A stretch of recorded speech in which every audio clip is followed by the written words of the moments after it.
이 시간 저희들에게 주신 하나님의 말씀은 로마서 8장 35절부터 39절 말씀입니다. 누가 우리를 그리스도의 사랑에서 끊으리요? 환난이나 공고나 박해나 기근이나 적신이나 위험이나 칼이랴. 기록된 바 우리가 종려 주를 위하여 죽임을 당하게 되며 도살당할 양같이 여김을 받았나이다 함과 같으니라. 그러나 이 모든 일에 우리를 사랑하시는 이로 말미암아 우리가 넉넉히 이기느니라. 내가 확신하노니 사망이나 생명이나 천사들이나 권세자들이나 현재일이나 장래일이나 능력이나 높음이나 깊음이나 다른 어떤 피조물이라도 우리를 우리 주 그리스도 예수 안에 있는 하나님의 사랑에서 끊을 수 없으리라. 아멘. 주님이 나를 붙잡아 주심이 지금 이 순간 더 각별하게 느껴지는 그런 축복의 시간 되기를 원합니다. 우리 옆에 계신 분 축복하면서 인사 한번 하겠습니다. 하나님이 당신의 현실입니다. 하나님이 당신의 현실입니다. 아멘. 문법적으로 맞지 않은 듯 하는데 이것이 우리의 믿음의 논리입니다. 하나님이 우리의 현실입니다. 실제로 한 병원에서 있었던 안타까운 이런 상황입니다. 의사 선생님이 환자에게 무거운 마음으로 이야기합니다. 우리가 최선을 다했는데 이제 2주밖에 시간이 남지 않은 것 같습니다. 그러면서 환자에게 묻기를 마지막으로 혹시 만나보고 싶은 사람이 있습니까? 있습니다. 저라고 왜 없겠습니까? 그럼 혹시 부모님이 보고 싶습니까? 아닙니다. 자녀가 보고 싶습니까? 아닙니다. 그러면 혹시 출석했던 교회 목사님 보고 싶습니까? 절대 아닙니다. 그럼 누굽니까? 환자가 말합니다. 다른 병원의 유명한 의사를 만나고 싶습니다.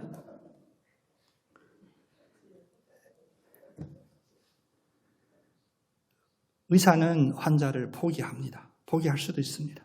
그런데 어떤 사람도 환자를 할지라도 자기의 생은 포기하지를 않습니다. 그런 애착이 있습니다. 이것이 인간의 본성 중에 하나입니다. 예수를 믿든 안 믿든 자기 생에 대한 이런 애착은 누구나 다 갖고 있습니다. 그래서 철학에서는 이 문제를 인간이 살아가는 데 있는 가장 중요한 문제라고 이야기합니다. 사느냐 죽느냐 그것이 문제로다. 그런데 우리의 삶은 사실 이런 사느냐 죽느냐의 극단적인 문제에만 우리가 노출되어 있는 것이 아닙니다. 우리에게는 많은 일상들이 우리를 괴롭혀요. 오늘 아침 무엇을 먹을까? 오늘 교회 갈 때 어떤 옷을 입을까? 이런 작은 문제로부터 우리의 생각을 괴롭히고 좀 더 크게는 우리 가정에 있는 문제들, 자녀 문제, 또 건강 문제, 또 우리가 일하는 사업에 대한 이런 문제들 결코 극단적으로 모든 게 다 금방 사느냐 죽느냐의 이런 문제에 임하는 것이 아닙니다. 죽는 것이 두렵지 않는데 오늘 당장 지금 당장 부딪힌 이 문제를 어떻게 할 것입니까? 이것이 우리 사는 모든 이들의 가장 절실한 문제입니다. 요즘 뉴스를 보면 마음 아픈 장면들이 많이 있죠. 지금 전쟁 때문에 피해 입는 그 전쟁터만 큰 피해처가 아니라 뉴스를 보니까 모스크바의 대형 쇼핑몰에서 누군가가 루블을 현금으로 뿌렸대요. 현금으로 뿌리는데 더 놀라운 것은 누구도 죽지를 않는다는 거. 이제 돈이 아닙니다. 휴지가 된 거예요. 지금 중국도 이 코로나 상황이 우리가 상상하는 것보다 더 심각해요. 근데 그들은 특별한 자기들의 관리 방법이 있어서 통제를 합니다. 확진자가 나오면 그 아파트 그 단원을 아예 용접해버려요. 못 나오게. 지금 상하이 인구가 공식적인 통계가 아닌 실제로는 거의 3천만 가까이 살거든요. 상하이라는 도시에. 지금 통제가 됐습니다. 군인이 들어가고 경찰이 들어가요. 현지 군인이나 경찰들은 단속을 못할까 봐 다른 지역에서 경찰과 군인을 동원하여 통제합니다. 그래서 그게 유행이 되듯이 그 동영상들을 보면 옥상에 올라가서 자기 아파트 베란다 창을 열고 현금을 아래로 던져요. 유행처럼. 우리가 사는 문제는 당장 죽느냐 사느냐의 그런 극단적인 문제뿐만 아니라 오늘 하루하루 순간순간의 그 삶에 우리에게 다가오는 것입니다. 죽음이나 먹고 사는 문제, 이 현실 앞에서 예수를 믿는 여러분과 저는 예수를 믿지 않는 이들과 어떠한 구별점이 있을까요? 어떤 다른 점이 있을까요? 예수 믿는 것도 좋은데 모든 말씀이 다 맞는 말씀인데 우리 현실이 있지 않습니까? 현실이. 사람들은 현실 뒤로 숨으려 해요. 그런데 현실이 우리를 숨겨줍니까? 우리의 마음속에 괴롭히고 두려움을 만드는 모든 문제가 다 사실은 현실에서 나오는 것입니다. 반대로 예수를 믿는 여러분과 저를 성도라고 부르는데 하나님을 믿는 자를 부르는 성도라는 이 이름은 복된 이름입니다. 여러분 확신하시죠? 성도라는 이름은 복된 이름입니다.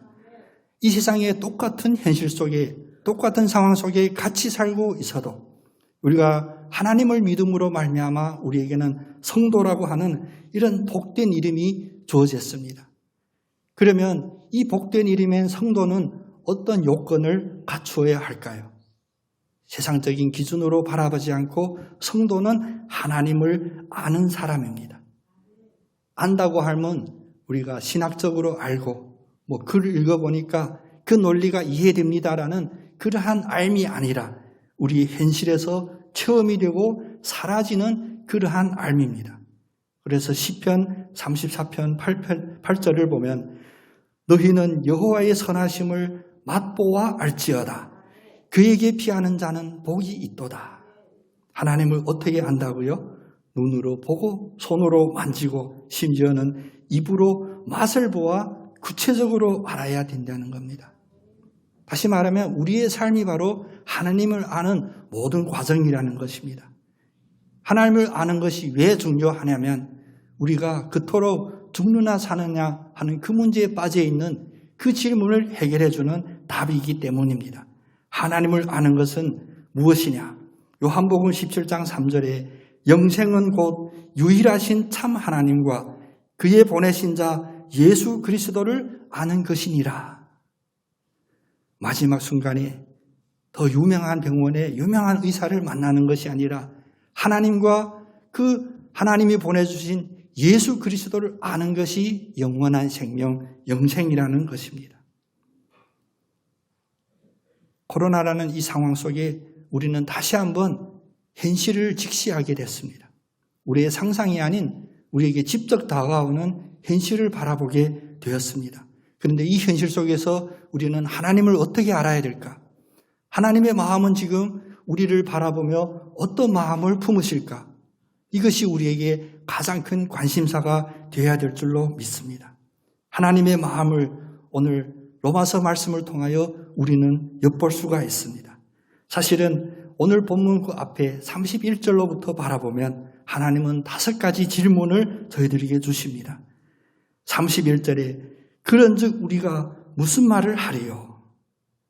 우리가 성도라고 하는 이름을 복된 이름을 가지고 이 현실에 살면서 성도가 부딪히는 현실의 문제, 고난들은 무엇이냐?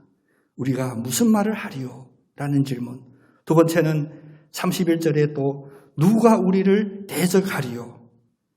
이 현실적인 문제, 고난의 본질, 그 대상이 무엇인지를 정확히 알고 있냐 물으십니다. 세 번째로 33절에 보면 하나님이 택한 자를 누가 고발하리요? 이제 본격적으로 하나님이 이 질문 속에 등장합니다. 하나님이 우리를 택하셨습니다.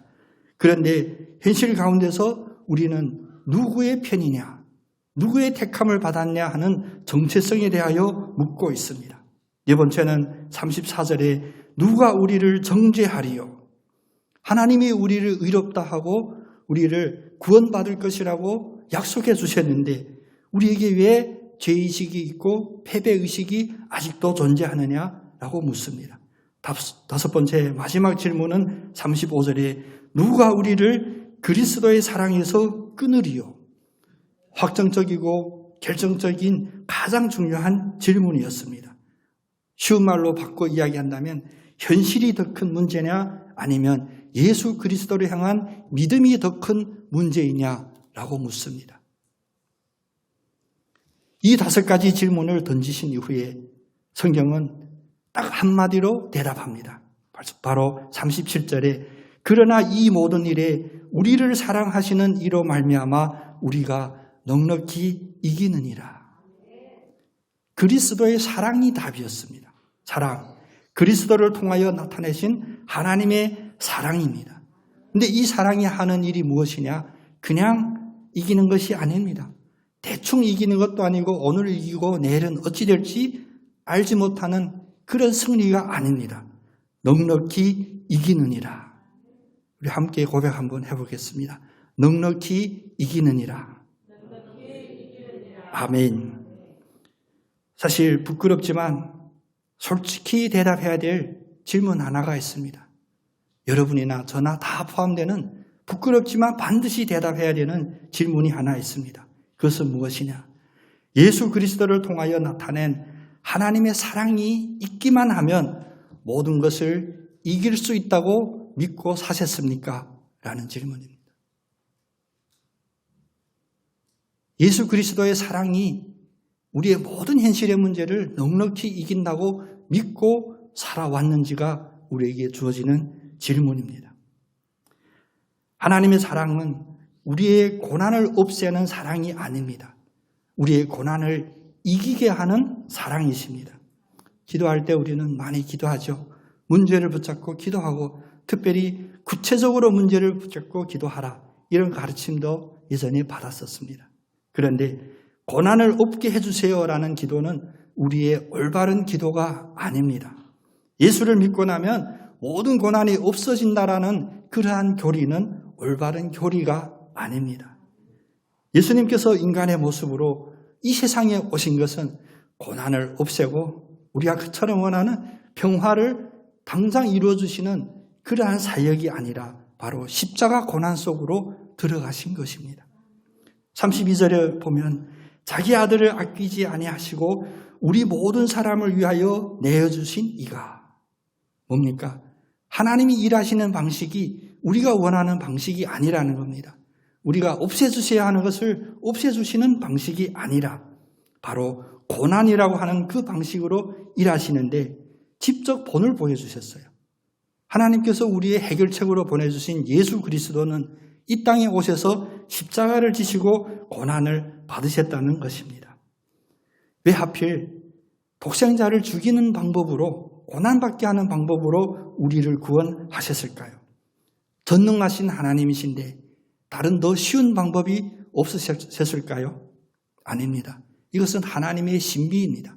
하나님이 일하는 원리입니다. 하나님은 사랑하는 성자 예수 그리스도를 고난에서 면제시켜 주시 아니하시고 어떻게 하셨냐? 바로 이 고난을 이기게 하셨습니다. 고난을 이기는 그 비결은 바로 무엇이냐? 우리가 하나님을 향한 하나님의 사랑에 대한 믿음이 그 비결입니다. 여러분, 하나님이 우리의 편이 되셨는데 누가 우리를 패배시키겠습니까?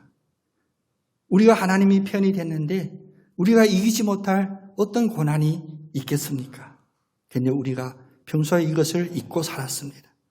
늘 힘든 것만 생각했고 힘들고 어려운 것만 우리의 마음과 우리의 생각을 꽉 잡고 있었습니다. 심지어 우리의 표정에서도 드러나고 우리의 입술에도 가시도 치고 부정적이고 불평불만만 덧쳐나왔습니다. 이제 하나님이 우리에게 주셨던 그 5가지 질문에 대하여 우리는 대답해야 합니다. 여러분 마음에 하나님이 원하시는 대답을 준비하시고 그 질문 앞에 지금 함께 나가기를 원합니다. 먼저 31절에 만일 하나님이 우리를 위하시면 누가 우리를 대적하리요? 전능하신 하나님의 목적이 우리를 구원하시고 우리를 예수 그리스도와 똑같게 영광을 받게 하는 것이라면 도대체 우리가 두려워할 것이 무엇입니까? 이것이 우리의 대답이 되기를 원합니다. 두 번째로 자기 아들을 아끼지 아니하시고 어찌 그 아들과 함께 모든 것을 우리에게 주시지 아니하겠느냐라는 이 32절의 질문에 우리는 이렇게 대답할 수 있어야 하겠습니다. 우리를 영화롭게 하시기로 작정하신 하나님께서 직접 인간의 모습을 입고 이 세상에 오셔서 십자가를 지심으로 우리의 문제를 해결해 주셨는데 우리가 아직도 부족하다고 생각하는 필요가 무엇일까요? 그런 필요는 없습니다. 오직 예수 그리스도만이 나의 유일한 필요입니다. 이런 대답이 우리의 대답이 되기를 원합니다. 세 번째로 33절 질문, 누가 능히 고발하리요? 위롭다 하신 이는 하나님이시니. 우리를 영화롭게 하기로 작정하신 하나님께서 우리를 의롭다고 선포하셨습니다. 이것은 그 누구도 막을 수 없는 하나님만이 갖고 있는 권능의 선포입니다. 그런데 왜 내 마음에 아직도 패배의식이 있고 죄의식이 있고 생각만 하면 우리의 어두운 면만 생각나는지, 우리의 삶을 주님의 빛 가운데 다시 한번 비치겠습니다 라는 이런 믿음의 결단으로 대답하시기를 원합니다. 또 34절에 누가 정죄하리요? 죽으실 뿐만 아니라 다시 살아나신 이는 그리스도 예수니 우리를 위하여 간구하시는 자신이라. 완전한 삶을 사시고 우리와 똑같이 고통을 느끼시고 우리와 똑같이 조롱을 받으시고 우리와 똑같게 낙심도 하셨던 예수님이 우리를 대신하여 죽으셨는데 그 이유는 무엇이냐? 바로 다시 살아나심을 우리에게 보여주시기 위한 하나님의 섭리였습니다. 그런데 왜 우리는 한번 넘어지면 회복하지 못할까요? 마지막으로 누가 우리를 그리스도의 사랑에서 끊으리요? 우리가 현실 앞에서 담대해지기를 하나님은 원하십니다. 하나님은 우리의 현실에서 부딪히는 모든 문제를 두려워하지 말라고 우리에게 격려해 주십니다. 단 우리가 두려워할 것이 있다면 오직 하나, 어떠한 두려움이냐? 바로 그리스도 예수의 사랑에서 끊어지는 것만 우리가 두려워해야 됩니다. 이것이야말로 우리가 유일하게 두려워해야 될 두려움입니다. 사실 제 마음도 무겁지만 현실이 너무나 가까이 다가왔다고 누구나 다 변명하겠죠. 그러나 오늘 이 대답 앞에서 이것이 성경에 쓰여져 있고 어느 교회 역사에 유명하신 분의 대답으로 우리가 기억하는 것이 아니라 우리의 살아있는 현실적인 대답이 되기를 원합니다. 우리 나사렛 예수의 이름으로 우리 자신에게, 우리 마음속에 있는 어두움에게 우리 한번 큰 목소리로 담대하게 선포하기를 원합니다. 누가 나를 그리스도의 사랑에서 끊으리요? 아멘. 우리 현실에서 가장 중요한 문제는 나를 그리스도 예수의 사랑에서 끊을 수 있는 문제냐 아니냐, 끊을 수 있는 상대냐 아니냐, 이것이 우리의 가장 큰 문제가 되어야 될 줄 믿습니다. 우리가 생각하는 의심이나 불신이나 염려, 걱정 이런 것들이 결코 예수 그리스도의 사랑에서 끊을 수 있는 힘이나 능력이 없는 거예요. 근데 우리는 착각하고 살았습니다. 기독교 역사를 바라보면 예수 그리스도의 사랑에서 우리를 끊을 수 있는 것 같이 보이는 많은 것들이 있었어요.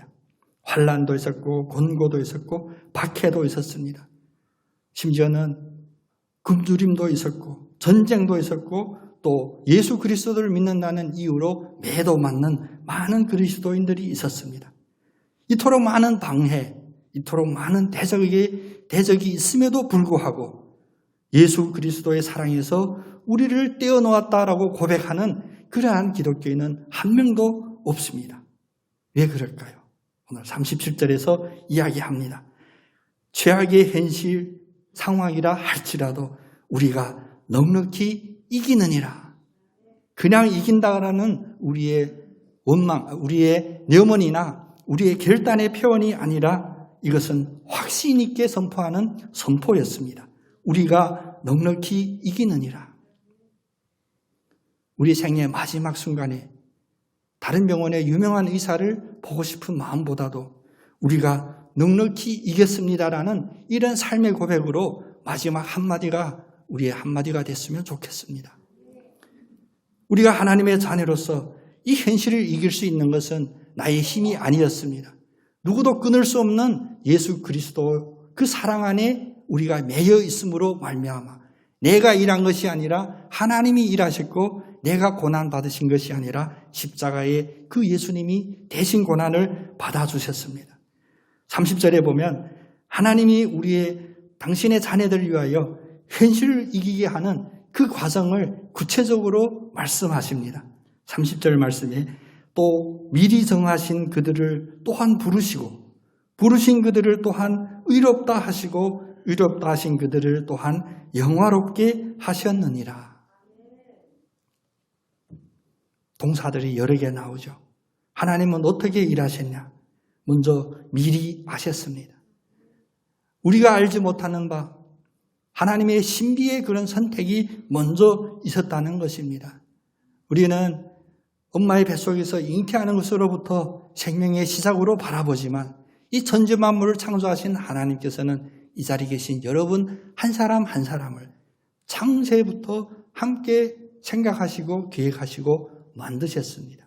우리의 시작은 우리의 뼈대에 있는 가문, 금수저, 은수저가 우리의 가문의 시작이 아니라 바로 하나님 아버지의 그 창조에서 우리가 시작이 됩니다. 그리고 미리 정하셨습니다. 하나님이 미리 정하심은 출발도 정했지만 그 마지막 목적지도 우리에게 정해 주셨다는 것입니다.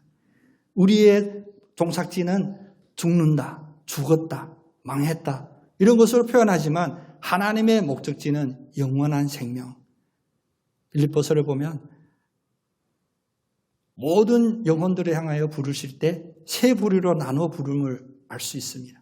하늘에 있는 자들, 땅 위에 있는 자들, 땅 아래에 있는 자들. 우리는 몰라요. 아직도 몰라요. 그런데 하나님은 아십니다. 하나님은 미리부터 정하셨습니다. 하늘 위에 있는 자, 땅 위에 있는 자, 심지어 땅 아래에 있는 자마저도 정하셨습니다. 근데 우리는 무엇이 가장 큰 문제입니까? 우리는 우리의 호기심이 더 큰 문제예요. 알고 싶어요. 하나님 미리 알려주세요. 카톡으로 알려주시든지. 저는 하늘에 있을 자입니까? 땅 위에만 있을 자입니까? 땅 아래에 있을 자입니까? 그런데 여러분은 이 궁금증 때문에 견딜 수 없이 있는다고 생각하겠지만 이 답이 우리에게 주어졌을 때 우리는 어떨까요? 우리는 사실 그 답에 대하여 크게 감흥이 없습니다.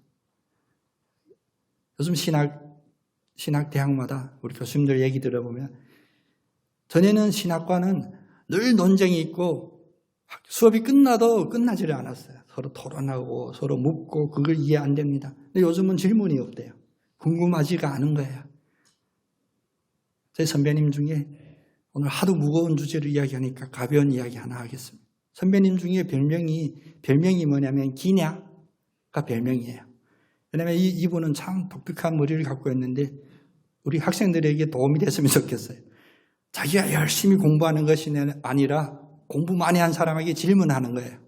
그래서 그분을 통하여 다 요약된 걸 이렇게 배우는 거. 이것도 공부하는 방법이거든.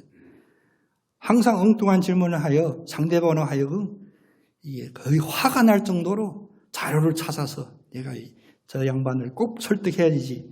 준비해서 설명을 딱 드리면 한마디 한대요. 기냐? 우리가 생에 대하여, 죽음에 대하여, 우리의 부활에 대하여, 또 천국과 지옥에 대하여 우리의 호기심, 우리를 만족해 시킨다고 생각하면 안 됩니다. 우리도 기냐하고 끝날 수 있어요. 왜? 하나님은 수천 년 동안 지금까지도 그 마지막 날을 보내주지 아니하신 이유는 지금까지도 우리에게 계시하시고 알려주셨습니다. 그런데 우리는 하나님이 보여주지 않았습니다. 하나님이 알려주지 않았습니다. 알려주세요라고 했지만 하나님이 우리의 삶 속에서 늘 미리 아시고 미리 정하시고 우리를 만드심을 계시하여 주셨음에도 불구하고 우리는 늘 그 호기심을 만족하지 못했습니다. 결국 우리의 지적으로 우리의 머리로 아는 예수 그리스도는 우리의 답이 아닙니다. 미리 정하시고 미리 아시고 하나님의 이 역사가 우리의 삶에 우리 하루하루의 현실에서 드러나기를 원합니다.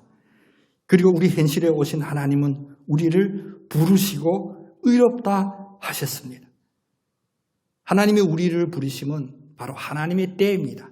하나님은 자기의 계획에 모든 스케줄이 있으시고 하나님이 우리에게 먼저 다가오셔서 하나님의 때에 우리를 부르시고 우리를 영화롭게 하시는 당신의 계획을 실행하십니다. 그 결과는 바로 영화롭게 하셨다. 하나님은 당신의 영원한 그 계획을 우리의 삶 속에서 완성시켜 주신 것입니다. 이런 하나님이시기 때문에 우리는 39절 말씀처럼 우리를 우리 주 예수 그리스도 안에 있는 하나님의 사랑에서 끊을 수 없으리라 라고 확신합니다. 38절에 나오죠. 그냥 그럴 수도 있지. 그럴 수 있을 거야. 이런 우리의 호기심의 대답이 아니라 바로 확신하는 것. 인간의 어떤 경험도 그 경험 속에 사망이든 생명이든 이런 경험도 끊을 수 없습니다. 영적인 존재, 천사들이나 권세자들도 이것을 끊을 수가 없습니다. 시간도 끊을 수 없어요. 현재 일이나 장래 일이나 물론 과거 일은 더구나 끊을 수가 없습니다. 공간도 끊을 수 없습니다. 높음이나 깊음이나 예수 그리스도 안에 있는 하나님의 사랑을 끊을 수 있는 존재는 아무도 없습니다. 이제부터 이것이 우리의 교리적인 기억이 아니라 여러분의 삶의 순간순간마다 호흡으로 드러나고 얼굴에 드러나고 입술에 드러나고 여러분의 손과 발에 드러나는 간증이 되기를 간절히 축복합니다. 왜냐? 그 어떤 피조물도 그리스도 안에 있는 하나님의 사랑을 끊을 수 없습니다. 이것이 바로 복된 성도가 받는 축복입니다. 현실이 무겁습니까? 현실이 어둡습니까? 오늘 이 믿음을 가지고 이것은 나의 공로의 믿음이 아니라 일방적으로 하나님께서 우리에게 부어주신 예수 그리스도 안에 있는 하나님의 끊을 수 없는 이 사랑이 오늘 우리가 직면한 현실을 담대하게 직면하고 담대하게 나아갈 수 있는 우리의 원동력이 되기를 예수님의 이름으로 축복합니다. 기도드리겠습니다.